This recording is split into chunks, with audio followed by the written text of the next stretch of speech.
Hi, it's your girl Terra checking in real quick, and I do mean real quick. Guess what time it is? Yes, it's time for Take 5 with Terra. I hope you had a wonderful and blessed weekend.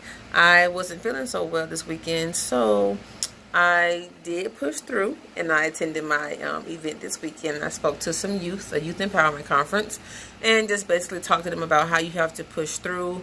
You have to, sometimes we have to do things we don't want to do, or this may not be, everything is not going to be fun, but it's for our benefit, it's for our growth, it's for our future. And, there was some older people in the crowd. They weren't as young, but they were, still young adults. And even with them, I talked about how it's not too late. It's never too late to still, go to try and accomplish, to accomplish your dreams, or, to reach your goals, whatever that thing that you, thought about as a child that you wanted to do. It's not too late to do that, even though you may have made some mistakes and kind of some things, that have gotten you off track. You can always begin again. And with the young adults, with the students rather, I talked to them about, how the decisions that you make right now in this moment affect your life, how they affect what you'll be doing when you're my age, which is 42, or their big sister's age, their parents' age. I talked to them about how they can break cycles and how they are able to, be a trendsetter, how they can be a trailblazer, how they can not only break cycles but begin new cycles, break generational curses, how there's a whole world out there for them to see that's bigger than where they are right now. They can do whatever they want. I know society pushes the fact that what's good is bad and what's bad is good, but I talked to them about how what's good is good, what's bad is bad, what's right is right, what's wrong is wrong, and right is still right no matter what at the end of the day. So, with all that being said, that applies to not only them as youth, but us as adults as well. What's right is right, what's wrong is wrong, what's bad is bad, what's good is good. And, oftentimes we want to get there fast, we want to find a shortcut.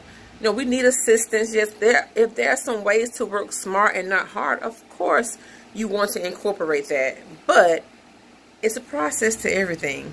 It's a process. That's why it's called a journey.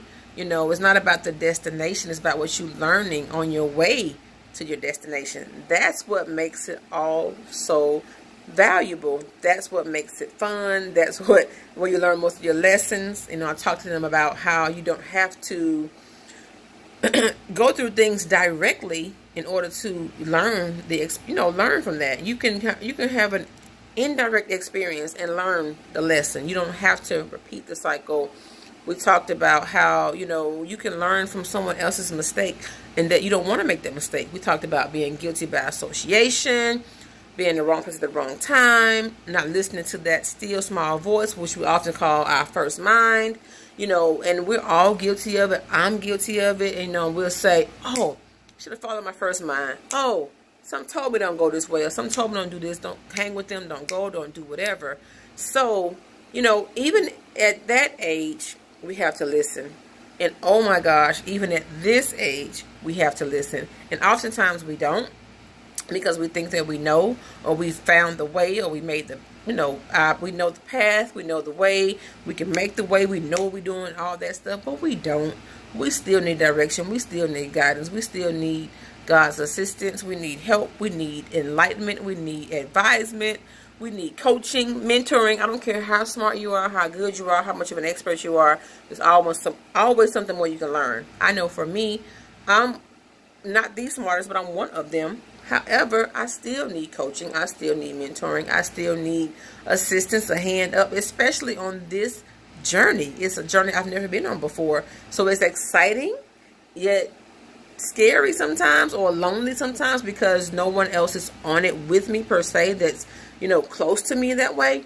However, you have to push through, push past, get over your feelings, get in them and get out. Take a break. You have to rest, all that good stuff. But you have to figure out what it is you want. Go for it. Don't stop until you get it. Remove negative people, energy drainers, naysayers, haters, whatever you want to call them. And more importantly, you got to remove the negative and stinking thinking from your mind, from your mouth, and from your heart. You got to walk in forgiveness. That right there can hinder so many of our blessings. That can hinder our progress because we're holding on to something that does not serve us. And even though we've let those people, places, and things go, we have to forgive them. And because the forgiveness is not for them, it's for you. It's for me. It's my gift to myself to forgive those who lie, betray, get this temporary amnesia. I don't have to worry about defending myself. I don't have to worry about vindicating myself, because guess what? God will do that, especially if I let him do that. And that's the thing. We have to let him bless us. We have to allow him to vindicate us, allow him to defend us, allow him to lead and guide us and make our dreams come true, our goals come true, our visions come true. Whatever it is we're working towards. And there's going to be some disappointing times in our life. There's going to be some discouraging moments in our life. Some of them could be prevented if we do something different. But sometimes it's not, because we don't expect it. It's unavoidable. It's part of life. The pain brings our purpose. The pain brings our power. But we have to, as I told the students, push through. Keep working. Keep going. Keep striving for what it is that you want. Don't let go. Don't give up. Don't give in. Forget about what people say. If they're not talking like you're talking, walking like you're walking, thinking like you're thinking, speaking like you're speaking, you got to peace out. Let them go. Don't mean forever, but in that moment, excuse me, you must, because it's only going to be a distraction. It's only going to deter you from being where you want to be. And if you don't know where you want to be, guess what? It's time to start praying about it. The thoughts that come into your mind, write them out. As I talk for the students, write it out. Think about it. Strive for it. But you got to know you got to work for it. Because anything that's given to us, it's wonderful. But if it's given and it's not ours and we didn't earn it, you know that there's some control behind it with the person or the people that give it to you. They have a hand in it. But if you work for it and you build it and you grow it and it's yours, nobody can take it from you. That's the same way when I say no one can take my knowledge away from me. No one can take what I know away from me. I may lose some things may be taken away, or whatever the case may be, tangible things. But your knowledge is power, and what you do with it is wisdom. Begin to watch what you speak and say. Today I went to an event with Sisters United, ATL, and it was all about purpose. And sometimes we don't know what it is. We try to figure it out. We think it's one thing, it's another, but we may have several purposes here on life. And once you complete a purpose, say in a job per se, you fulfill that purpose, and then guess what? You can move on to the next job, or whatever it is that you're doing. It's only when we complete the purpose in that moment, in that place, in that time, that we're able to move on to the next thing. But in general, or the bigger picture of our purpose, it may be to serve. It may be to be a problem solver. It may be, whatever it is that you're good at, that skill, that thing you can do easily, that people come to you for, whatever it is. It may be to demonstrate love and compassion, positivity, positive energy. And some people in the world do not like positive energy because they're so negative. They don't like positive people because they're so negative. It amazes me about how people complain about someone being so positive. I'm like, that is the craziest thing I've ever heard in my life. However, it's true, and it is from a person who's negative. They're broken. They need to be healed. Their energy is low. You know what I mean? They're narcissistic or whatever the case may be. So all you can do is separate yourself from that. Separate yourself from that. Pray for them. And do what I call Kim. Keep it moving. Because if you don't, trust me, I know. I'm not telling you what someone told me. I'm telling you what I know. You will find yourself mimicking that same behavior, same attitude, same energy, same method and way of being. And don't even realize it until you're in it. And then you got to get out of it. So that's work too. To work yourself back to who you are. To that place, that energy, that spirit of who you are and where you're supposed to be. So I guess it's more than take 5 with Terra. I'm just hashing out what I've experienced this weekend in spite of being super sick. I'm not blaming them, but the last thing I ate and it was feeling fine before I ate it was a salad at Olive Garden. So since Thursday morning, I have been feeling like, oh, I have gotten up, pushed through, dress up, get dressed, and go, makeup and all. But inside, I've been like, oh my God, I want to just lay down. I want to just take a million whatever to flush this out of my system so I can feel back to my normal self. So anyway, this is just me checking in, saying, hey, how you doing? What you doing? Hope you had a good weekend. Hope you're living in your dreams, living in your purpose, walking in your purpose. If you're not, then pray about what is your purpose. Ask God what's your purpose. I ask him every day to confirm or reaffirm what his purpose is. What is it you have me to do? And every day he reassures me that what you're doing is where I have you. The place where you are is where I have you, and what you're doing is what I'm having you do. It's a process. It's a journey. He works in mysterious ways, and oh, I mean mysterious. But the lessons that I've learned along the way, not even just about business, but about myself, other people. Number one thing is to be true to yourself. Be true to yourself, period. Like, just period. And who's meant to be will be. Those people who leave, let them go.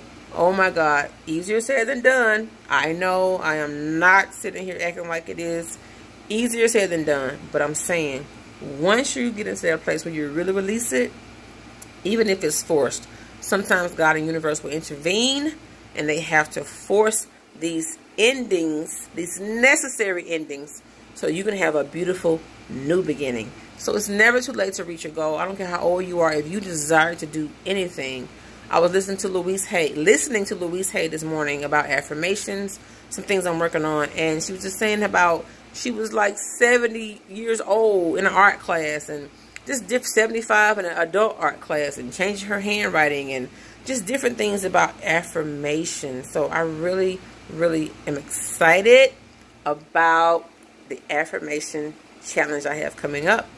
I'm looking forward to you joining with me on that challenge. Everyone who's looking for a new beginning, a new change, just a different way of showing up, you showing up, and things showing up in your life. I'm so excited about this challenge. I hope you join me. Be looking out for the freebie that's coming soon. But more importantly, I just want to encourage you to go for what you know. That means go after your dreams, go after your goals. It can be hard or feel hard, lonely, challenging, confusing, overwhelming, but it's fun, it's exciting, it's scary at the same time. But more importantly, you have to keep yourself accountable and get other people who can help you be accountable. And then more importantly, knowing when it's okay to take a break, when it's okay to take a rest and come back at it. Because life is going to happen. Life happens. Oh my God, it happens. So control what you can. And the rest, you pray about it and let God fix it for you. Control what you can, your mind, your speaking. And I say your mind, like what you think, what you speak, what you concentrate on, what's in your heart. You know, just your thoughts. Where do you keep them? Says, so a man thinketh, so is he. You know, where man's mind is where his heart is also. So make sure it's on the right thing, the good things. Things you can't control, ask God to help you with. Some things are hard to get over, hard to let go of. Hard. When people betray you, they lie on you. I know, trust me, I do. However, the art of letting go and walking in freedom, or the art of letting go and being true to yourself and loving yourself and doing what it is that's going to be for your greatest and highest good, that is what we call walking in freedom. Freedom isn't free, but once you get it, oh my God, you don't want to let it go. I thank God for the freedom that he's given me. I had to learn some things the hard way, but I got it. And some things I just had to, in spite of what your heart feels, you got to go with what's right and what's right for you. You can still love people from afar. They just can't be in your front row of your life anymore. Anyway, Terra Nicole checking in. Have a great night. Empower, ignite, uplift. I'm Terra Nicole. Bye.